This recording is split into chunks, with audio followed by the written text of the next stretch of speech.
Well, what the hell is going on? What is going on in the world of Aston Villa right now? We are not used to this. This is not what we're used to. And my God, I mean,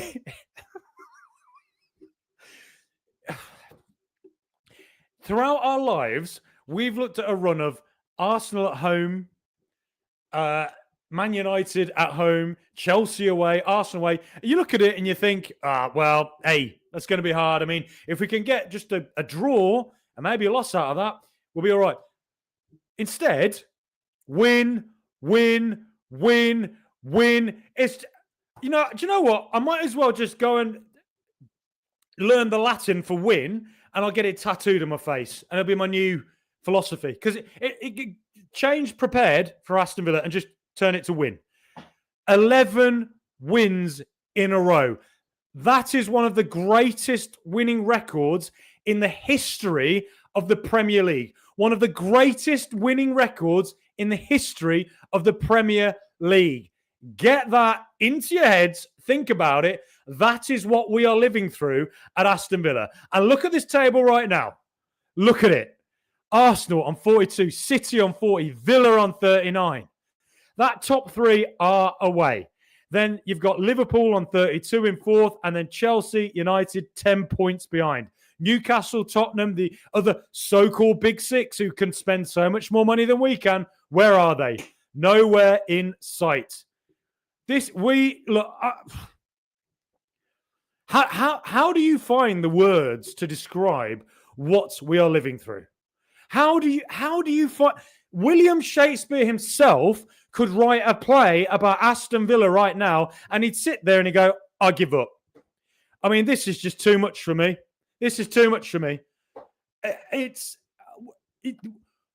These are special times. And the thing is, the best is yet to come. Because I'm convinced the best is yet to come here. I mean, it's unbelievable. Honestly, I looked at Chelsea and Arsenal away, and I thought, look, if we get a draw, and maybe if we take a loss, it happens, right? But this Villa team in my head, I thought they'll bounce back. If we lose a game, we'll bounce back. Like Liverpool, we lost, bounce back. You think in the past, when we lost 5-1 to Newcastle, first game of the season, what did we do? Next game, 4-0 against Everton, right? This team bounces back. But my God, to look at Villa's Christmas fixtures and think you got United at home who are, feeling confident, and seemingly every Manchester United pundit in the world says, oh, they're really improving. I don't want to talk about Aston Villa. I want to talk about Manchester United now. They're getting better. Shut up, right? And then you look at Chelsea away and you think, right, okay, Chelsea, they really step it up for the, they really step it up for the big teams, don't they? The big games. Arsenal, 10 men. They went down to 10 men because they were so aggressive, right? And 10 men against Arsenal. They really gave it to Arsenal, didn't they? They could have won that game, right? And so I looked at this game today and I thought, Chelsea away, this might be the hardest game of the season for Villa. The entirety of this season, this genuinely might be our hardest game of the season. And we go and fecking well win. Win. It's just what we do. This team is transforming. Forget about the Villa that we've all grown up with, right? I started supporting Villa in 1992. Forget about all the near misses. Forget about the team that loses games you expect them to lose, that fight hard in games where you think they're not going to win and then lose it at the end. Forget about that. This is now a team that gets the job done wherever they are. And I've said it a few times now, and I'll say it again. You come back against PSG, one of the best teams this century, and you beat them at home and you nearly knock them out of the Champions League, the champions-elect in PSG. You beat Bayern Munich at home. You keep beating City at home. You keep beating Arsenal at home. You beat Arsenal with the last kick of the game at home. You keep beating Chelsea's. You keep beating United's. Something changes in your mind. And suddenly you go from a team that, thinks it can't do this or, might get the job done, but on a lucky day, instead you become a team that thinks no matter how hard it gets, If we go down somewhere, it does not matter. We came back against PSG and we beat them. We beat Bayern Munich. And we keep going down away from home. We keep coming back and we keep winning. And that sums it up, doesn't it? That is what Unai Emery has done to this club. It's transformed us. And what that means for us, not just now, in the near future and the long term, it's just absolutely incredible. I literally cannot believe we've... I can't believe it. I literally watched that. My mum's a Villa fan and my dad's a Blues fan and my sister supports Blues out of sympathy for my dad. And I'm watching with my fiance as well. She's a Villa fan. And honestly, watching my dad's face when Villa's second went in, he couldn't believe. He was like, "Well, they're lucky, aren't they? They're lucky, aren't they? They're lucky, those Villa." I was losing the plot. My mum was losing the plot. Just send those posh Chelsea, poshos, send them back to Sloane Square on a big night out. Send them off. You came to watch the Villa. Go home, mate. Go back to your £6 million houses. Mate, like I love Unai Emery and I love this team. I just every week, every game, they amaze me. But it's just unbelievable. So all right. I know I've rambled on for about 6 minutes. Let's quickly talk about the game. So, all right, I went on a bit of a rant the other day on Twitter, on Blue Sky, and on this podcast about how generally pundits kind of get on my nerves quite a lot currently because, we beat Manchester United. And what happens where you got a couple of former Man United pundits in Gary Neville and Sky. So what does he talk about? Instead of Villa winning their 10th game in a row, now 11 in a row, my God. And what is it, 17 and 19? Right? Best team in Europe currently. Aston Villa are the best team in the world currently. Let's just remember that.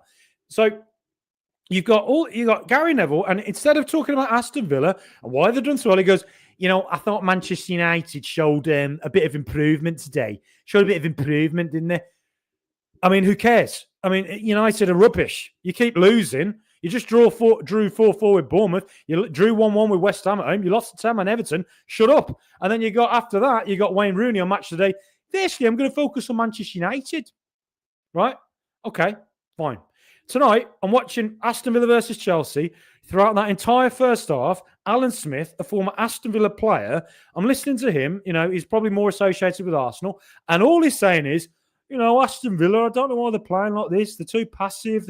Right. Okay. Let me explain this to you. Aston Villa do not have the financial advantages that the so-called Big Six have, right? So if you're Manchester City or you're or Manchester United, and you look at Chelsea away and Arsenal away within 3 days of each other, having just played Man United at home last week, right? You look at this and you go, you think, right, we can go for both of them, right? We can attack both games. Unai Emery understands that we do not have currently the squad depth to just go 100% all in, battle fight, and you lose all your energy. Because if you do that, you end up like Newcastle. Look at where Newcastle are right now. Where are they? They got Champions League 2 years ago. They couldn't deal with it. They got Champions League again this season. They're nowhere, and all their fans are screaming, we play like a high-end stork, as I said a year ago, when they all sent me death threats for it, and he needs to go, Eddie Howe, right? And they can't deal with the physicality of managing midweek games and the weekend games. So Unai Emery, a man who's won 4 Europa Leagues, so knows far more than Alan Smith, he knows more than Neville, he knows more than Rooney, and he definitely knows more than Jamie Redknapp, who's probably talking about Tottenham right now, right? Basically, Unai Emery's looked at it and gone, we need to manage this. We need to manage this. So I'm going to start this game where I'm going to go Daniel Marlon up front and give Watkins a rest. And then we'll get him on for 60, 70 minutes against Arsenal. Then we'll bring Marlon on for the last half an hour of that game. And Onana's played a lot of games. We know Onana's a bit injury prone. So we're going to put Onana on the bench to start with. And then we're going to start with, Unai Emery a little bit further, or Yuri Tielemans a little bit further back. Rodgers up top. And yes, okay, on the break, Villa weren't good enough in the first half, right? We weren't retaining the ball as well as we would have wanted to. And Unai Emery would have clearly been in the ears of his players and said, look, we're actually defending pretty well. We're forcing Chelsea to go wide. So you've got Garnacho, who is the biggest flatter to deceive waste of space I've ever seen in my life. Absolutely the most overrated player I've ever seen. Man United got a great deal selling him. Overrated waste of space out wide. You got Pedro Neto out wide, who's a good player. You got Cole Palmer in the middle, and Cole Palmer's going, I got nowhere. I got nowhere to go. I don't know where I'm going here. I don't know where I'm going because the centre is so packed, right? So they have to keep going wide, and Cole Palmer goes out to try and support them. And in fairness, look, it's a risk, sitting back. We played it as if we were playing a really difficult away game in Europe. It was a Champions League game. Villa didn't go into that going toe-to-toe. We're going to manage this game. We're going to find our chances if we can, right? And it might not work. Look, Chelsea might get a lucky break like they did with their corner. I mean, Emi Martinez, fantastic goalkeeper. I love him. Best keeper I've ever seen ever at Villa. Maybe one of the best keepers of all time, generally. But, I think for that goal, he's concentrating too much on the other players around him. Just look at the ball and knock it away, and maybe you get nudged and you win a foul. Just do that. Instead, Reece James sends it in, Joao Pedro heads it or whatever. Right? So they've got quite fortunate there, right? Chelsea. But, there's always a risk that they'll pull one back and they'll knock it in, and one of their strikers gets away and knocks it in, and it's a goal, it's a header. But, generally, Villa, given all of Chelsea's possession, given the fact Villa had a 0 XG, we didn't really give them many chances. There weren't that many. A lot of it was coming back onto the edge of the area, and it's going to have to be a really good shot or a deflection to get through a lot of the Villa players that are basically standing in the centre of the area, right? So Villa played this. I wish these fucking pundits watched Aston Villa and understood what's going on instead of just calling us rubbish and passive. Aston Villa played this like a European Champions League away day against a team in Chelsea who are doing really well in the Champions League and beat Barcelona at home 3-0. So we played this with a manager who knows what the hell he's doing in Unai Emery. And then from there, you think, okay, hold off. If we can just restrict them to no goals or maybe one goal, then second half, that's when we go for it. Go for it. So first off, yeah, it wasn't good at all. It wasn't, because on the break, we weren't good enough. And Unai Emery would have gone pretty mad at them at halftime saying, defensively, we're actually doing quite well when we get into our shape. But when we're trying to get forward, we're not creating enough, right? Second half, again, it sort of falls into a similar pattern. And then Villa, and it feels to me like very early in that half, you're thinking, Emi Buendia needs to come off, right? And I think that Unai Emery probably in his head thought, I'm going to bring in my 3 substitutes at the 60th minute. Instead, he went, do you know what? Let's change it now. Forget the 3 minutes. Let's do it on the 57th minute. And I was surprised to see them there in the 57th minute because Unai is really strict about his timings. And I think he just went, I've seen enough here. If we leave it another 3 minutes, we might even concede another. So let's just get these lads on. We get Onana on, big physical presence who changes the game in the centre. You get Jadon Sancho on, who's a skillful player who probably wants to do one over his ex-club in Chelsea. And then you get on Ollie Watkins, right, for Daniel Marlin. You've got 3 absolutely class players coming on who then change the game exactly as you want. They did it. And what happened? From the 57th minute, what happened for the rest of that half? Chelsea were nowhere. They were bullied. Villa just took control of the game. And if you were to look at that game and go, which one of these teams looks like they've spent £1 billion in the last 3 years, which one do you think it would be? Because it wouldn't be the losers in black and white, in blue and white. It wouldn't. It wouldn't. Because Villa just took control of that game and took it away from Chelsea. And Ollie Watkins, mate. I mean, there's been a lot of question marks over Ollie this season. He's not been at his best, has he? We all know Ollie's not been at his best. That was just an extraordinary substitute/finisher display from Ollie Watkins. That was just so special. The first goal, again, a Villa breakaway. You just could sense Villa were going to win the ball, and it felt like there'd been 5 minutes where Villa really were starting to grow into the game, and it was starting to come. And then eventually breaks our way to Ollie Watkins, and bounces off the keeper back onto Ollie, but he had to be there. And what a goal. What a great piece of striker play. And then there was another goal, another chance for Ian Maatsen. Morgan Rogers, again on the break, puts it out left to Maatsen. good shot, saved. Ollie Watkins again breaks in through behind, turns the defender, smacks it low and hard, almost beats Sanchez. Jadon Sancho takes a shot, it's deflected, saved by Sanchez. You know, we were all over Chelsea. And then eventually, corner, in it comes, and Ollie Watkins. I mean, class is permanent, ain't it? Form is temporary, but class is permanent. And that header from Ollie Watkins, it's a world-class header. And it's why he's going to go to the World Cup in June, because you look at who can back up Harry Kane. There ain't many strikers that can do what Ollie Watkins just did coming on against Chelsea tonight. That is unbelievable. And then from there, you're thinking, right, Cole Palmer's taken off. Esteval comes on, Brazilian, one of the best Brazilian, young Brazilian talents in about 30 years. Liam Delap comes on, and then you look at it, you think, Chelsea ain't spent their money brilliantly. I mean, Esteval's a class player, but Liam Delap, really? Cole Palmer comes off, Malo Gusto comes on, and you look at it and you think, I think Villa are going to see this out. And then we did. Now, there's two big shout-outs I also need to give in this game, I think. There was a breakaway for Chelsea at which they could have gone 2-0 up. And Cole Palmer comes out right. It's about 3-on-3. He knocks it into the air, and Garnacho is coming in for an absolute surefire goal. John McGinn gets to that ball and knocks it wide. He didn't knock it into his own goal. He didn't score an own goal. Just nudged it wide. Defending was absolutely unbelievable. That was just world-class discipline from John McGinn. Getting back, and so many players don't do it. So many players don't do it. That is why this Villa team is so good. We just don't stop working. We just keep going. We play like Fergie's United. I mean, I cannot talk enough about the fact that I grew up throughout my entire life watching Man United. There'll be so many games with Fergie where you thought they're not playing that well, and they just find a way. They're just relentless. And Villa literally are that. We just find a way. And we have games where you could have gone 2-0 down there, and instead John McGinn gets back, knocks it wide, saves us from going 2-0 down.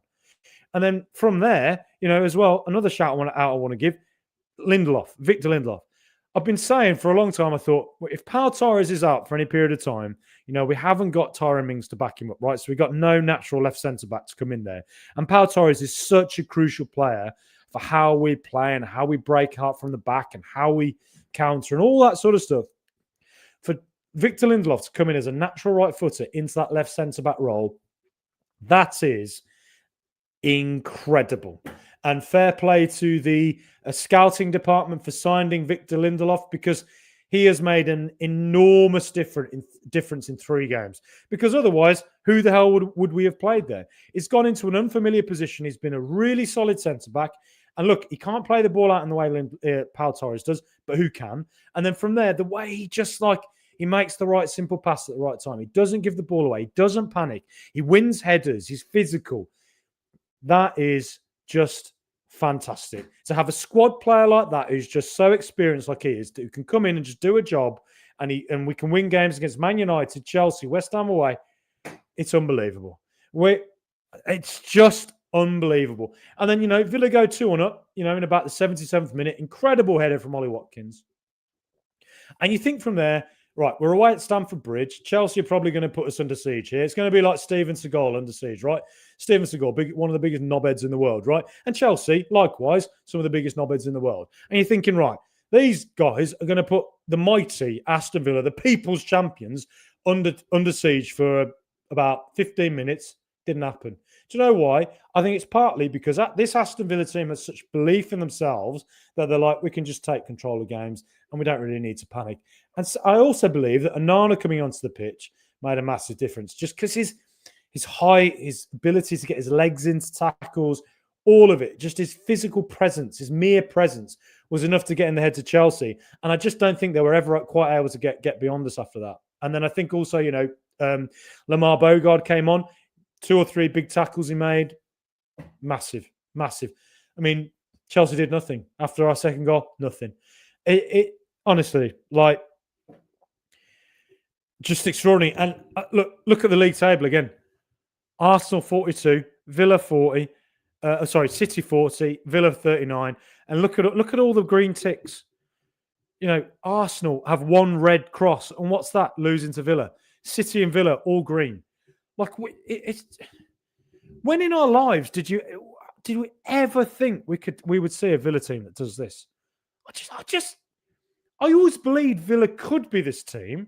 I genuinely never lost that from my heart, and maybe people would call it delusional or whatever, but I never in my heart believed that Villa could not have been a top team. And I always believed that teams like Man United and Liverpool, the city of Liverpool, the city of Manchester, they're not greater than Birmingham. They're not greater than Aston Villa, but they found the right manager at the right time and it transformed their identity. It transformed who they are.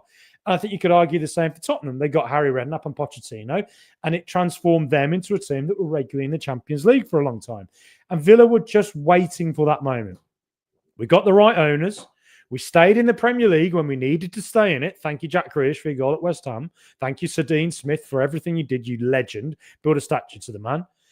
And then from there, Villa have just built. And we have owners who know what they're doing. They're ambitious. They're willing to spend, And then from there, Villa have just built and built and built. And then we found the manager. We found the coach. The manager we just haven't been able to find since Ron Saunders.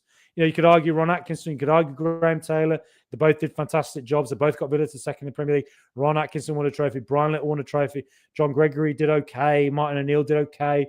But it just feels like what you're watching at Aston Villa right now compared to anything I've ever seen in my life from the early 90s, watching Villa. I started supporting Villa in the early 90s. Right back to when Villa won the European Cup in the early 80s. We're witnessing something that is just, I think, unprecedented. And, if you want to look at when was the last time Aston Villa won 11 in a row, you're going right back to when the Titanic sank. Jack and Rose, Leo DiCaprio and Kate Winslet are on the Titanic, and Jack's sinking to the bottom of the sea. And, the last thing he says is, did Aston Villa win their last game? And Kate Winslet says, I'll never let go. But yeah, they did. And then he's happy then. He's all right. And he thinks in his head, I'm never going to see Villa win like that many games in a row again. Well, guess what, Jack? We fucking well did. Someone go tell Leo DiCaprio now. It's unbelievable. And would you bet against us in any game right now? Would you bet against us in any game right now? I wouldn't. There's not a single team in world football right now that I look at and I think we couldn't take them on and beat them. There's just a belief within this core group right now that is, you can't coach that. It's experience. And City got it over the years under Guardiola. Arsenal have developed it in recent years under Arteta. Villa are building it under Emery. And just, the fact we're playing Arsenal in 3 days, and it's just, it feels like a 6-pointer. And look, I mean, Villa's ambition this season to win a trophy, of course, to win the league now. Why not? But primarily, it's to get Champions League again, because that's where we should be. It's what we deserve to be, because we're good enough to be there. And I think last season showed we're good enough to win it. People can call me delusional. Aston Villa can win the Champions League. We can win it. And we have to get back in that competition. And I just look at that right now and I think, we're 10 ahead of Chelsea, who spent £1 billion. We're 10 ahead of Man United, who spent £1 billion. We're a million miles ahead of Newcastle, who spent a lot more than we have. We're a million miles ahead of Tottenham, who've spent a lot more than we have. We're 7 clear of Liverpool, who've spent, £500 million in this summer alone. We're living through some just unbelievably special times. My cat's just walked in there, or my parents' cat has walked in. But it's just unbelievable. It's unbelievable, and wow. If we can continue this and we can get into the Champions League and think about what might potentially come this summer, with the sort of players we can sign, the sort of things we can do off the pitch, it's transformative. And I keep going back to,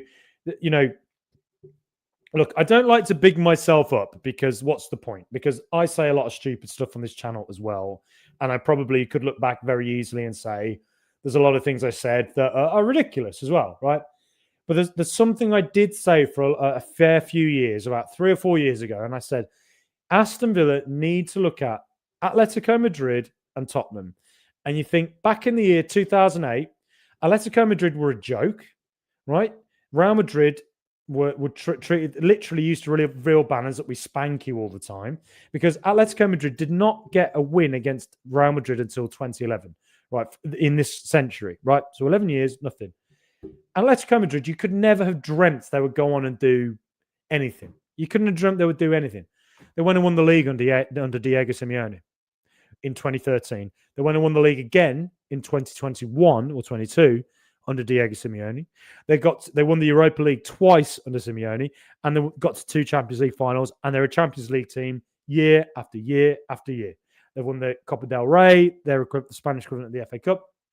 All of these things you could not have dreamt that Atletico Madrid would do, and then they got a transformative manager like we've got an Unai Emery, and suddenly the things that people would laugh at you at in the past, now they might just do it. Tottenham, 2008. Everyone used to talk about the top 4, didn't they? Liverpool, Chelsea, United, and Arsenal. That was it, right? That was it.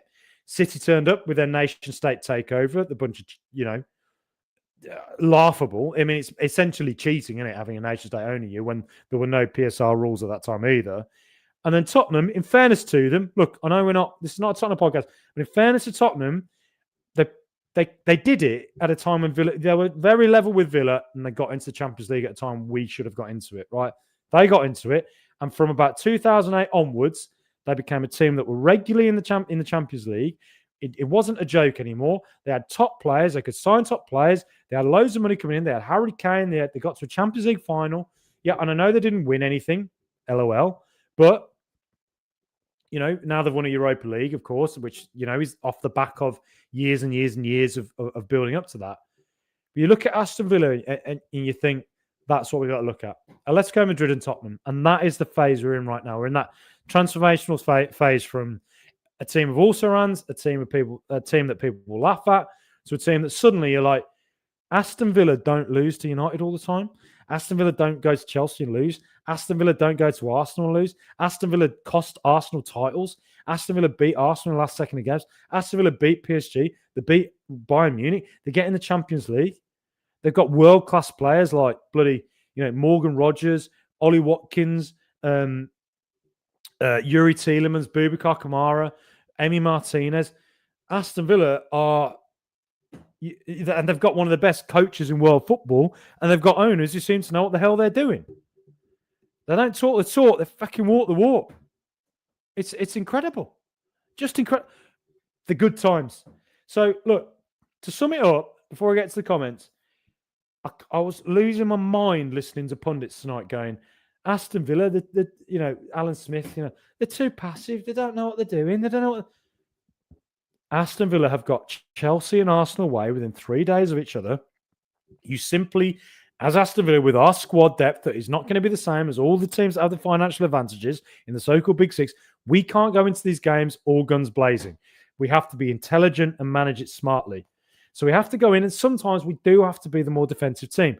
And I'll repeat myself, we approach this game like a Champions League away day at a team that might win the Champions League. And we went into it and we thought, and it was almost as if we have a home leg against Chelsea. We thought, get in there, get a result, a draw, win, whatever it is, just don't lose it, restrict their chances, and wait for a moment on the break.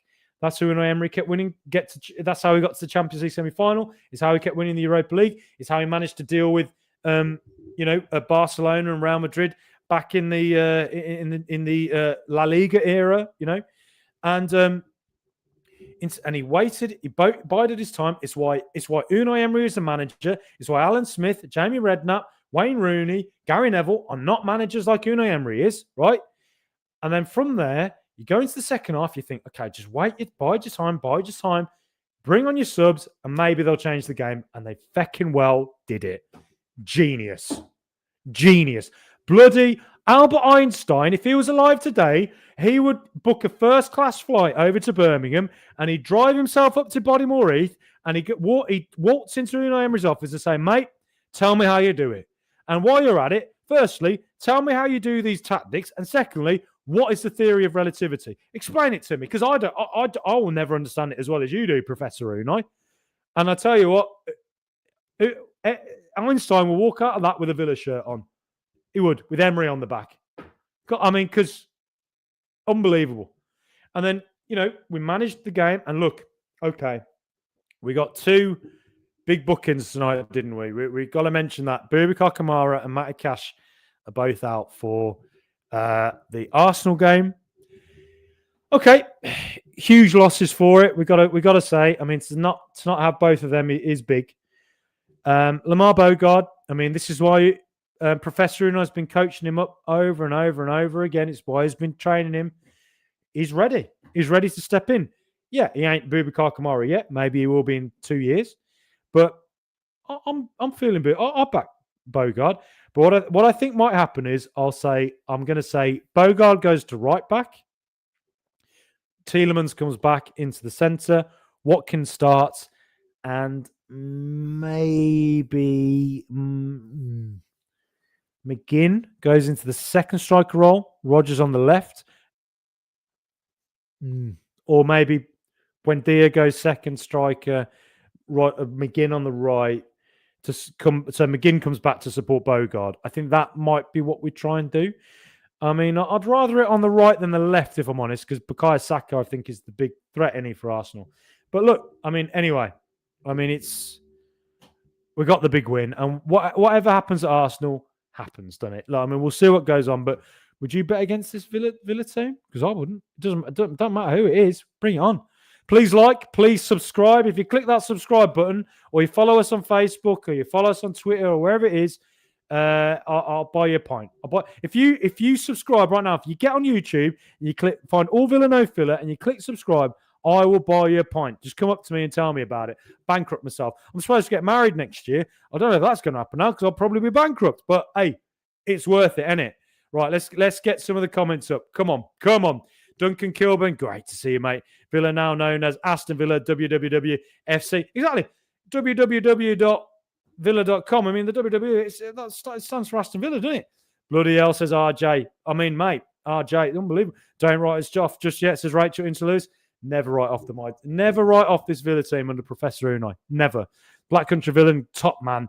Good evening, all UTV. What a win. Honestly, Captain Mike Aptin, another one. I mean, Luca Dean must have no voice left. Luca Dean probably walks in and screams another one. Right now, he's probably got no vocal cords left. None at all. The guy's probably going to have treatment on his throat because he's having to shout that so loud every single bloody game. It's absolutely... We've won 11 games in a row. I mean, if you look at... That is one of the greatest winning records in the history of the Premier League. I think it might be the fourth best ever. I think City are top with 21 with their, the nation state backing they got. And then I think it's like maybe Liverpool got to 18. And then after that, it's like Arsenal and Villa. I mean, it's 11 in a row. And I mean, the best thing is all these dickheads on Twitter, the XG philosophy or whatever, the Aston Villa, their XG is not very good and they're probably going to lose a game. And did Villa lose on XG tonight again, did they? Oh, well, the amount of bloody analysts as well who say Villa are getting lucky and they get... Well, guess what? I mean, if you just watch Villa, you'll understand. You'll get it. Instead of just blagging it, just invite me on or anyone here or anyone who goes and watches Villa regularly. You'll understand why Villa play the way they play, and you'll understand why we get the results we get. These XG dickheads. I mean, a couple of weeks ago, this dickhead on Twitter goes bookmarked to one of the Villa fans, and he posts a picture, and it's like, how the Grim Reaper comes for all the teams that underperform XG. And this was like 3 or 4 weeks ago. We should all tweet him back now and go like, mate, I mean, when's the Grim Reaper going to call? I mean, should we expect it now? Is it like Deliveroo? I mean, is he appearing like in a minute? Is he going to deliver death and a pizza? I mean, what's going on? You fool. I mean, he must, whoever that is, he's probably lying down right now, crying into his, bubble and squeak. What a loser. It's brilliant because, and like I say, a lot of Chelsea podcasts, they were all saying Aston Villa, they're underperforming their XGs, you know what I mean, mate? Or, very posh Chelsea, Sloane Square, Ranger types. Aston Villa, they're underperforming their XG, and I think we're going to teach them a lesson, you know what I mean? I think we're going to let Villa, these Brummies, put them in their box. These guys approach this game thinking they can put us in a box. Things are different now, man. In the past, that's the way it was. Now, right now, it's different, isn't it? It's different. We go into these games, you just think, bring it on. Bring it on, as The Rock would say. Just bring it. It's just unbelievable. Flangy, can you Adam and Eve it?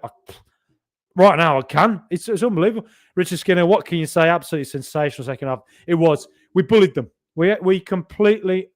The management of that game from Unai Emery, that's why he's better. That's why he's a better coach than Enzo Maresca. The management of that game was world-class coaching. I can see we're getting a lot of likes and loves on Facebook as well. So thank you so much for people watching on there. We've got loads and loads of followers on Facebook in the last month. Thank you so much to everyone who's done that, because it's awesome. Just getting more followers. And like I say, if you can subscribe as well on YouTube, follow us on Spotify and Apple. Right, 5-star reviews on Apple and Spotify particularly. Nice reviews here and there, because look, the most negative people tend to be the loudest. We get lots of positive feedback, but it'd be great if we could get even more. Thank you so much, everybody. I have to say that stuff. Sorry, I have to do a bit of shilling there. Can't cope with this, says RJ. Well, I mean, I can get used to this. Duncan Kilburn, my first Villa of the early 80s is back. There we go, mate. And I never saw the early 80s, so I feel like I'm living through. These are the golden days. These are the good old days. And long may they continue. Brilliant, says Black Country Villain. Lots of emojis there from the flange. Up the Villa, says Rugby. Good to see you as well, mate. Unbelievable. Pugmalt, the PGMOL, having to take Matty and Boober from us via Arsenal to try and level things. Yeah, I mean, look, you could argue they're both yellow cards. I think there's a reason both Boobs and Matty are the ones who are suspended, because they are the one. They do give away fouls every now and again, but when you look at it, you think of the amount of fouls that Matty Cash gave away, and you compare it to what Caicedo gave away. I mean, it's pretty unfair, isn't it? Pretty unbelievable, really. And Caicedo should have had a yellow earlier, and Matty Cash, the referee gave nothing, and then he waited, and then eventually, do you know what? I'm just going to give a yellow. It's like, rubbish. Give over. Alfric, superb. Another one. Like I say, Luca Dini's lost his voice. Duncan Kilburn, Lindelof was man of the match. Needs more credit. His first 11 start for me. Fantastic performance from him again. To know that we've got him as backup on the right, on the left, Mings and Powell both been out. To think that we've managed to just keep on this winning run without our two main left centre-backs, particularly Powell, who's been so crucial to this transformative period. It's unbelievable, really. Jack Uren, good to see you, mate. Reece James second yellow at the end then, and didn't get sent off. Ooh, interesting. I'll go back and look at that. I don't know, maybe you did. XG lovers crying in the corner right now. They are, and they're currently on Tinder swiping right and wondering why no one's matching with them. I mean, who'd want to go on a date with them?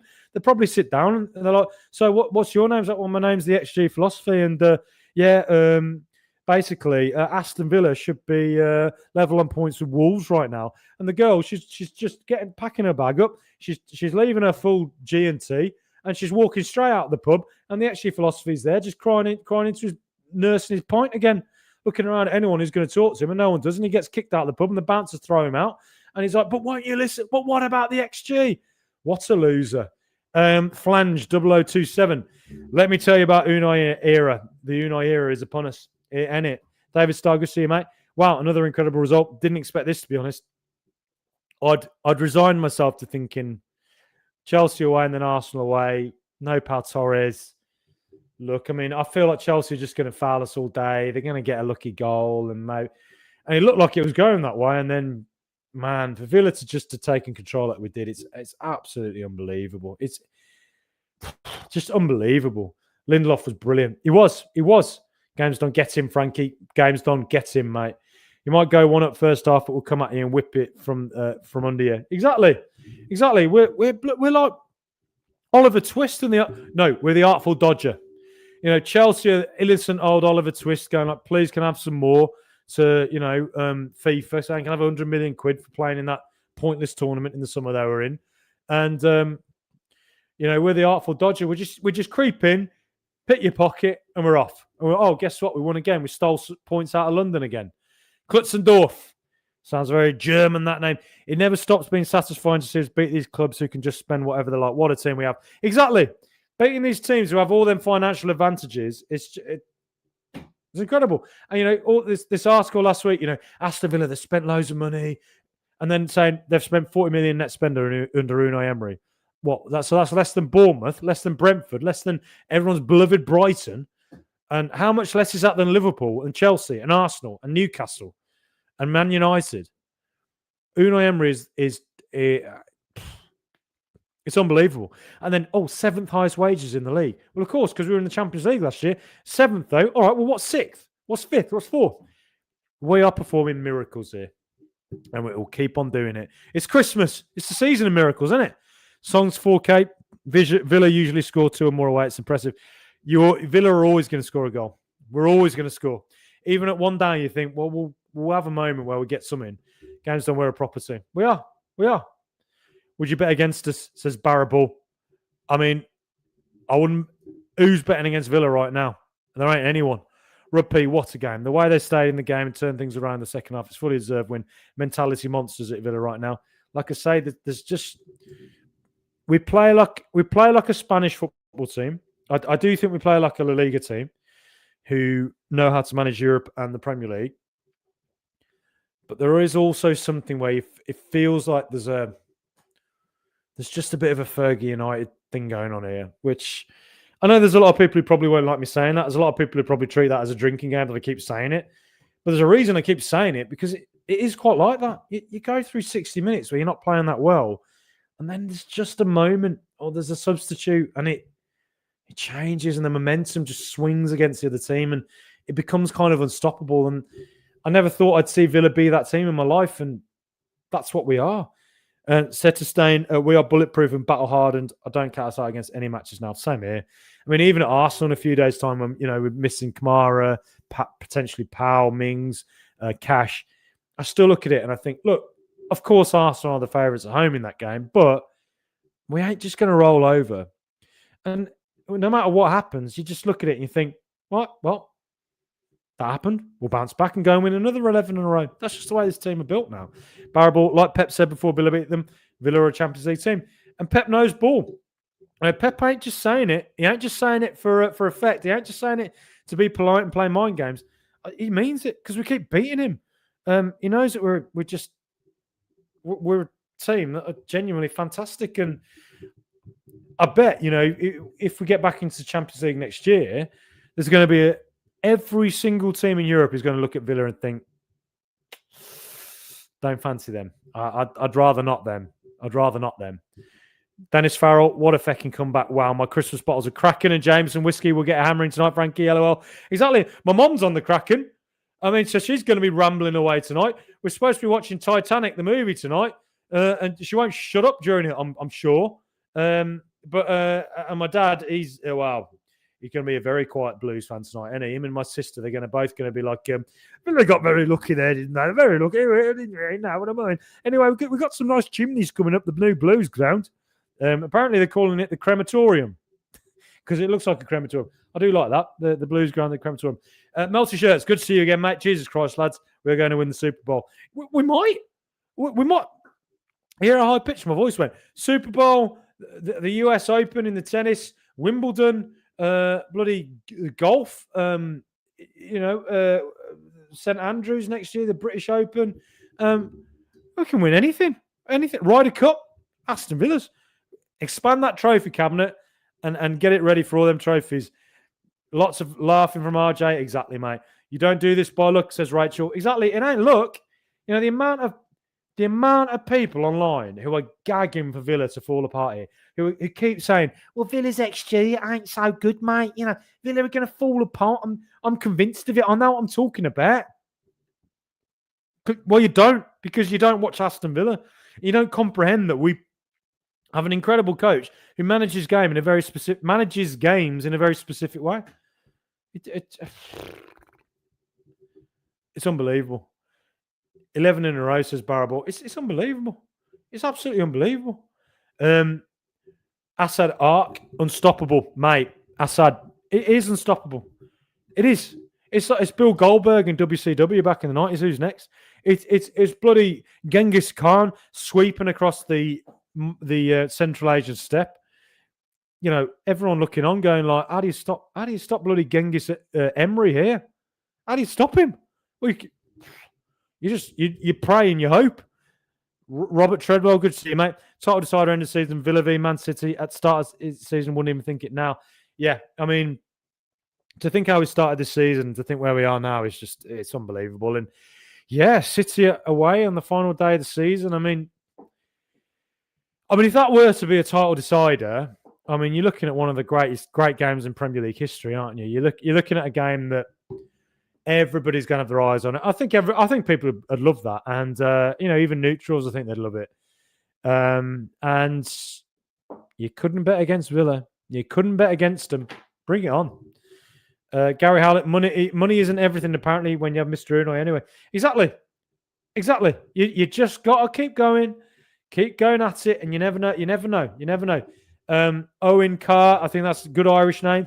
1 point from safety. Yippee. There we go. Yeah, exactly. That's what we've got to keep thinking about. We're almost safe. Almost.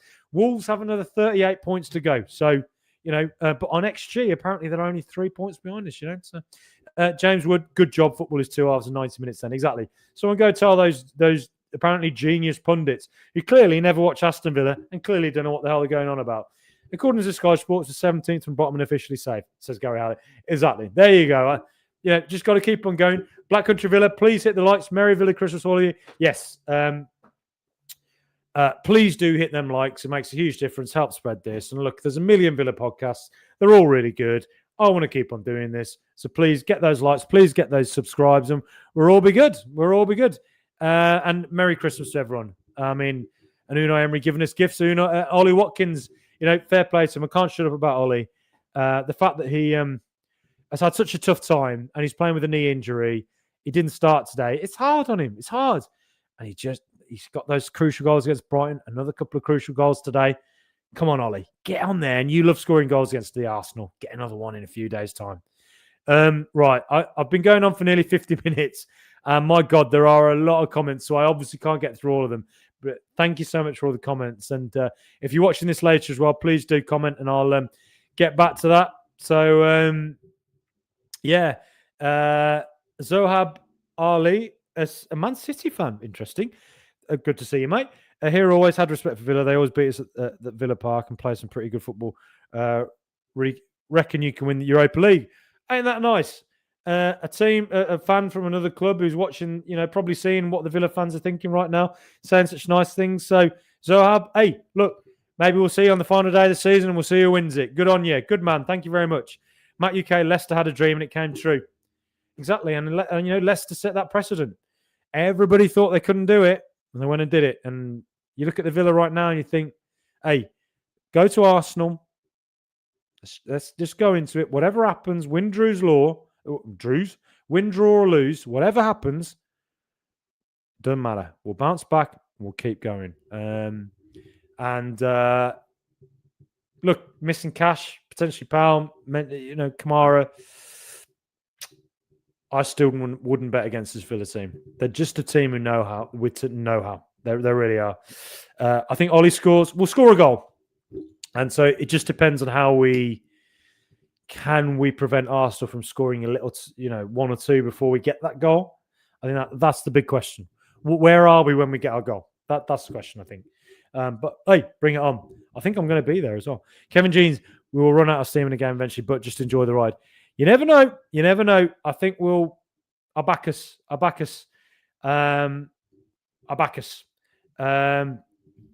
Looks like Emery has sprinkled his magic dust over Lindelof. Absolutely.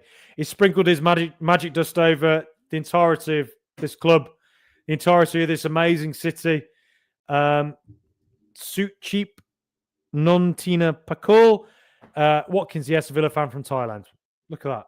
Villa fans all over the world. Sawadee Cup, as I say hello in Thai. Good to see you, mate. Villa fans all over the world. We're big. We are massive. Tony D, you beauty. Show me heaven, Frankie boy. Hey, Unai Emery shows us heaven every single week. 11 wins in a row. What is it? 17 in 19 now? Best team in Europe on form. Why can't it continue? Why can't we go on and do something extremely special this season? Gareth B's from Vietnam. Look at this. Thailand, Vietnam. It's probably fans all over the world. Australia, the US, Sweden, Norway, Denmark. I know we got a lot out there. Ireland. Man, Canada, all of it. Oh, I'm just buzzing here. I honestly, I could walk out right now and just marry someone. I don't matter who they are. And in fact, I'll sign over my my inheritance to all of them. It's unbelievable. It's unbelievable. Poland, got fan input English with Richard Parks. Good to see you, mate. Shout out to 3am crews. People up all types tonight. Jonathan Janneman, Kings Heath, very trendy now. Bilston, Brum, America says I feel in. Look at this. It's all coming in. Me sitting here in Solihull rambling on. Look, I better leave it now. Unbelievable. Like I say, I can't find the words. Shakespeare wouldn't be able to find them, but Unai Emery does. Up the mighty Villa.